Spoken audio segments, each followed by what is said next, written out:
Hello दोस्तों, good morning. आपका स्वागत है अपने यूट्यूब चैनल अमिताभ क्लासेस 6286 पर। कल जो है हम लोग पढ़े थे वायुमंडल के परत के बारे में, यानी पिछली क्लास में जो है हम दो परतों के बारे में बता दिए थे। आज हमें जो है उसके आगे पढ़ना है, यानी कल हम जो है जो उसकी बेसिक जानकारी थी पिछले वीडियो में दे चुके थे। उसके बाद जो कल का क्लास था उसमें जो है क्षोभ मंडल समताप मंडल दोनों मंडलों के बारे में अच्छी तरह से व्याख्या किया। आज हमको जो उसके आगे पढ़ना है, तो चलिए देखते हैं। देखिए, हम बताए थे कि ये क्या हो गई, हमारी पृथ्वी हो गई, ये हमारी पृथ्वी हो गई। जो वायुमंडल की 5 परतें पाई जाती हैं, जो पहला परत हो यानी जो पहला मंडल है इसे क्षोभ मंडल कहते हैं, क्षोभ मंडल। जो दूसरा है इसे समताप मंडल कहते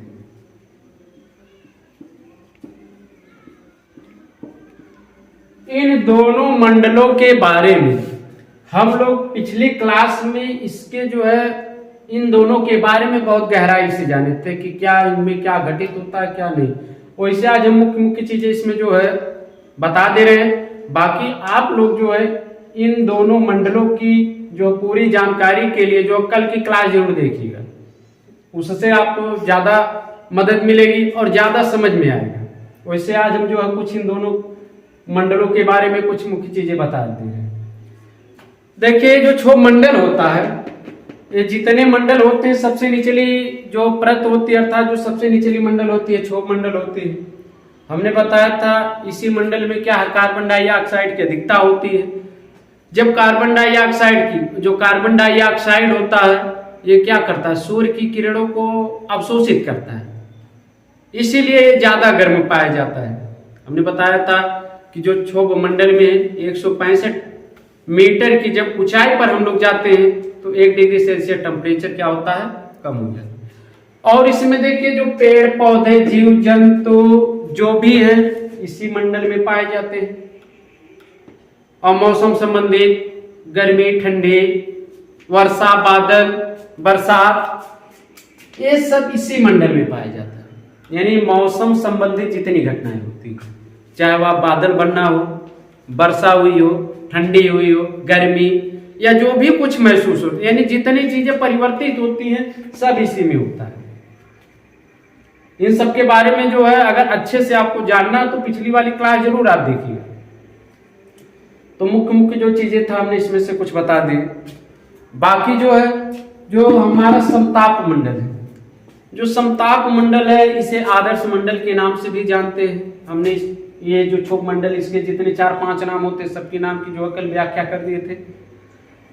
जो समताप मंडल होता है यह नीचे से दूसरे नंबर का मंडल होता है। इसमें वायुयान उड़ाया जाता है। हमने बताया था कि इसी मंडल में क्या होता है, वायुयान को उड़ाया जाता है जी। वायुयान को इसमें क्यों नहीं, यहाँ से जो है देखिए जो पायलट होता है पृथ्वी से जो है इसी मंडल से लेकर यानी क्षोभ मंडल से ही गुजरता है, समताप मंडल पे जाता है। लेकिन वो अपना जो है माने जो पायलट होता इस मंडल में क्यों नहीं चलाता और इस मंडल में क्यों लेके जाता, हमने बता दिया था कि जो इस मंडल में बादल उदल पाए जाएंगे, जब बादल पाए जाएंगे तो उसमें जब चलाएगा तो यात्रियों को दिक्कत होगी, उसमें क्या है जो है कंपन टाइप होगा। और इसलिए हमने बताया था कि जो है वायुयान होता है यहाँ उड़ाया जाता है समताप मंडल में, और यहाँ पर हेलीकॉप्टर यहाँ पर उड़ती है। जो वायुयान होता है यहाँ पर क्यों उड़ाया जाता है इसकी स्पष्ट व्याख्या पिछली क्लास में हम किए। बस केवल उससे कुछ 2-4 बातें हम इसमें बता दे रहे हैं, बाकी हमको जो पढ़ना है आज मध्य मंडल से। तो इन दोनों के बारे में अच्छे से जानने के लिए आप लोग जो है पिछली क्लास वाला जो वीडियो है जरूर देखिए। अब देखिए हमको आज पढ़ना है मध्य मंडल। मध्य मंडल मीसो स्पीयर। देखिए जो मध्यमंडल की ऊंचाई होती है, इसकी ऊंचाई जो होती है 50 किलोमीटर से लेकर 80 किलोमीटर तक, यानी जो इसकी ऊंचाई होती है 50 किलोमीटर से लेकर 80,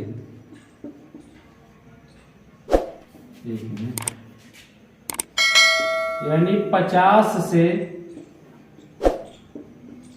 80 किलोमीटर के बीच में। कहने का मतलब जो है क्षोभ मंडल के बारे में बताए थे कि इसका जो 7 से 14 होता है, ध्रुवों पर 8 होता है, विषुवत पर 18 होता है, और ये समताप मंडल 50 किलोमीटर की ऊंचाई तक पाया जाता है। यानी यहाँ तक 50 किलोमीटर हो जाता है समताप मंडल, 50 से 80 किलोमीटर तक। अर्थात जो 30 किलोमीटर की होती है, जो 30 किलोमीटर की ऊंचाई होती है, वो होती है मध्यमंडल। देखिए सबसे पहले तो हमें जानेंगे कि मध्यमंडल नीचे से किस नंबर पे, ऊपर से किस नंबर पे। मध्यमंडल जो नीचे से अगर गिनती करेंगे तब भी यह तीसरे नंबर पे आएगा, क्षोभ मंडल, समताप मंडल, मध्यमंडल। और ऊपर से जब गिनती करेंगे बहिर्मंडल, आयन मंडल, यानी दोनों तरफ से बीच में पाया जाता है, इसलिए इसका नाम क्या है, मध्यमंडल। और देखिए जो मध्यमंडल का जो मोटाई होता है अर्थात ऊंचाई जो होता है 50 किलोमीटर से 80 किलोमीटर के बीच में होता है, अर्थात हम कह सकते हैं 30 किलोमीटर का होता है। देखिए जो मध्यमंडल होता है, यानी जितने भी मंडल हैं सबसे ठंड, अगर सबसे ठंड की बात की जाए तो यही होता है। यानी मध्यमंडल जो होता है ये सबसे ठंडा जो यही मंडल होता है। इसमें जो है -100 डिग्री सेल्सियस तक जो टेम्परेचर पाया जाता है। जो इसका टेम्परेचर होता है -100 डिग्री सेल्सियस तक पाया जाता है, इसीलिए जो है इसे सबसे ठंडा मंडल कहा जाता है। ये क्वेश्चन में पूछ सकता है कि दे दिया कि निम्न में से किस मंडल में जो है सबसे अधिक, यानी जो सबसे अधिक ठंडक पाई जाती है, और सबसे अधिक ठंडा मंडल है, तो कौन सा होता है, मध्यमंडल। देखिए जो मध्यमंडल होता है इसमें जो उल्का पिंड संबंधित घटनाएं होती हैं, यानी उल्का संबंधित घटना जो इसी मंडल में होती है, उल्का संबंधित घटना। और देखिए जो ये मध्यमंडल है, इस मध्यमंडल की ऊपरी सीमा माने जो 1.5 किलोमीटर का होता है, यानी इस जो 30 है अर्थात हम कह सकते हैं कि 28.5 किलोमीटर पे, यानी जब यहाँ से नीचे से 28.5 किलोमीटर के ऊपर था जो 1.5 किलोमीटर की होती है, वहाँ एक होता है, यानी यहाँ मान के चलिए अगर यहाँ से यहाँ तक इसकी दूरी है 1.5 किलोमीटर, तो इसी को क्या मध्य सीमा कहते हैं, मध्य सीमा। इसी मध्य सीमा के ऊपर जो आयन मंडल की शुरुआत होती है, तो वैसे जो है मध्य मंडल में जो विशेष कुछ खास नहीं, अगर यहाँ से कुछ पूछेगा क्वेश्चन तो ही पूछेगा जो मध्य मंडल की है इसकी जो लगभग मोटाई कितनी होती है, तो 50 से 80 के बीच में इसका रेंज है, अर्थात हम कह सकते हैं 30 किलोमीटर की है। और ये भी क्वेश्चन पूछ सकता है कि जो है सबसे ठंड कौन सा मंडल है, मध्यमंडल है। मध्यमंडल का ऊपर से या नीचे से जो इसका क्रम होता है वो बीच में होता है, यानी ऊपर से भी तीसरे नंबर पे आएगा गिनती करेंगे, और नीचे से भी वही। और जो है सबसे ज्यादा ठंड यही मंडल होता है, इसमें टेम्परेचर जो -100 डिग्री सेल्सियस तक पाया जाता है। और ये उल्का संबंधित जितनी घटना होती है सब इसी में होता है।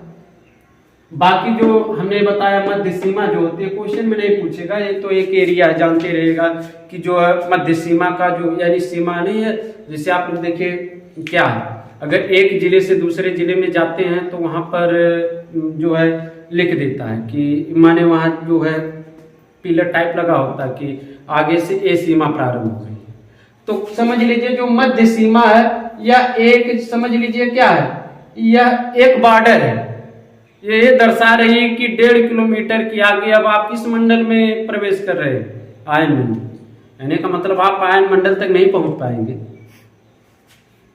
तो बात समझ में आई? यानी मध्य मंडल में जो भी मुख्य मुख्य चीजें थी हमने बता दी। तो अब तो इसमें कोई दिक्कत होगी नहीं। अब देखिए आगे पढ़ते हैं। जो मध्य मंडल के ऊपर आता है आयन मंडल, इससे क्या आयनोस्फीयर कहते हैं। आयनोस्फीयर, देखिए जो ये हमारा आयन मंडल है, इसकी जो मोटाई की अगर बात की जाए तो ये इसकी मोटाई जो होती है, यहां हमने बता दिया था कि 80 किलोमीटर होती है ना, तो यहाँ 80 से लेकर के 640 किलोमीटर के रेंज में, यानी 80 से लेकर 640 के बीच में जो रेंज होता है वो आता है आयन मंडल या आयनोस्फीयर के अंतर्गत। देखिए जो आयन मंडल होता है इसमें कास्मिक किरणें पाई जाती है। कास्मिक किरण,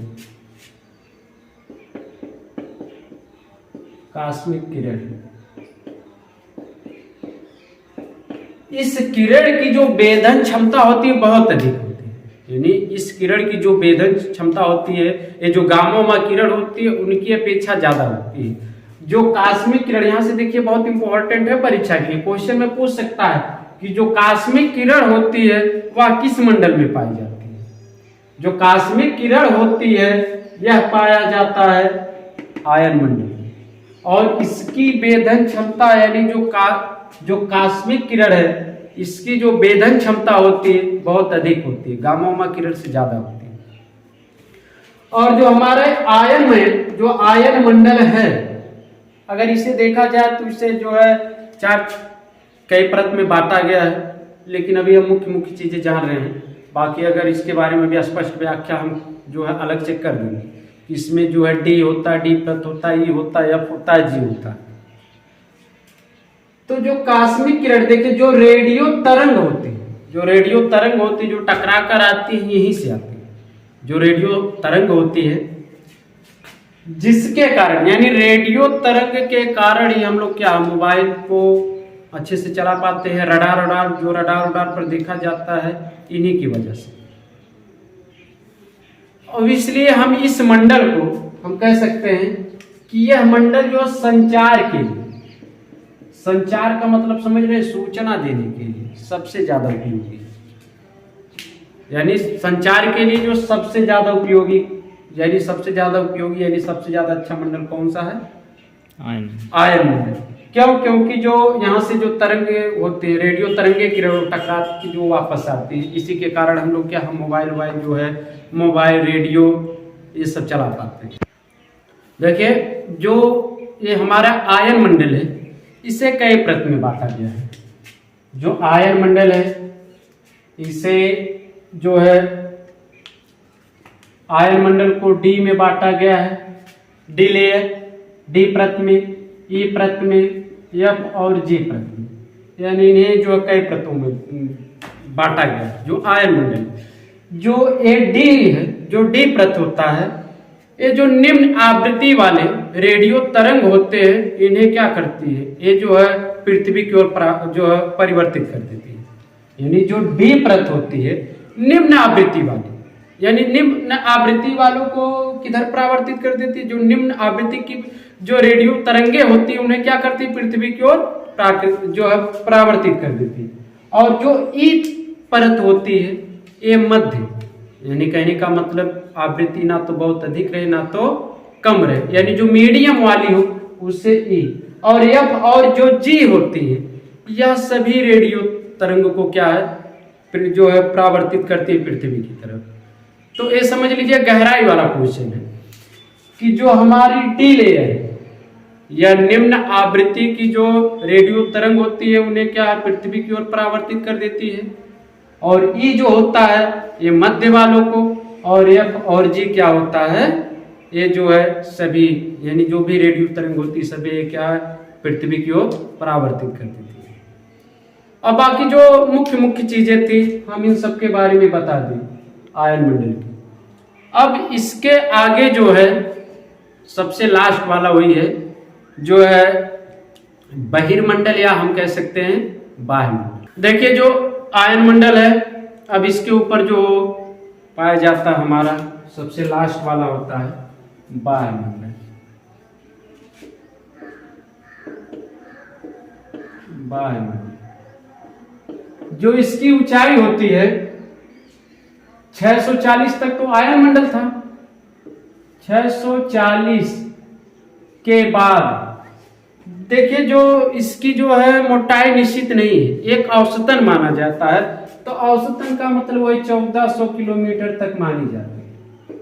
अर्थात हम कह सकते हैं 640 किलोमीटर के ऊपर जो भी पाया जाता है क्षेत्र वो जो है किसमें आता है, वायुमंडल। जो वायुमंडल होता है इसमें जो है सबसे अधिक टेम्परेचर होता है। इसमें जो है जो टेम्परेचर की अगर बात कही जाए तो 5000 डिग्री सेल्सियस तक टेम्परेचर इसमें पाया जाता है। और इस मंडल में, इसी मंडल में जो संचार उपग्रह होते हैं इसी मंडल में छोड़े जाते हैं। और ध्यान दीजिएगा वायुमंडल को आयतन मंडल भी कहते हैं, इसे आयतन मंडल के नाम से भी जानते हैं। आयतन मंडल इसे कहते क्यों हैं? क्योंकि जितने मंडल हैं सबसे ज्यादा क्षेत्र इसी का है। अर्थात आप लोग जानते रहे, कभी काल क्वेश्चन में पूछ सकता है कि वायुमंडल या बहिर्मंडल के अलावा कि आयतन मंडल में जो है क्या क्रिया विधि होती है, उसकी मोटाई कितनी है, क्या कैसे। देखिए इस मंडल में जो हाइड्रोजन और हीलियम इनकी क्या होती है, प्रधानता होती है, हाइड्रोजन और इसी मंडल जो वायुमंडल है इसमें जो वायु का घनत्व होता है वो बहुत कम होता है। अर्थात यहाँ पर क्या होता है, जो वायु का घनत्व जो होता है वो क्या होता है, कम होता है। और देखिए हमने बता दिया जो संचार उपग्रह होते हैं इसी मंडल में क्या होते हैं, छोड़े जाते हैं। इस तरह जो हमारा सभी मंडल क्या हो गए, जो पांचों मंडल थे समाप्त हो गए। अब इससे आगे जो है कल बताएंगे। और आप लोग जो भी दोस्त कल की क्लास नहीं देखे हैं, अगर आज जो इस क्लास को देख रहे हैं तो वो पहले कल की क्लास देख लेंगे। जब वो कल की क्लास देख लेंगे तो उन्हें ज़्यादा अच्छे से समझ में आएगा। क्योंकि पढ़ाई में देखिए क्या एक अगर लयबद्धता होती है, अगर हम उसमें क्या स्टेप बाय स्टेप एक दूसरे से जुड़ी चीज़ें पढ़ते हैं तो ध्यान में जो है लंबे समय तक याद रहती है। तो इसलिए इन दोनों यानी जो समताप मंडल, क्षोभ मंडल, इन दोनों मंडल के बारे में तो आज हम बहुत कुछ नहीं बताए हैं।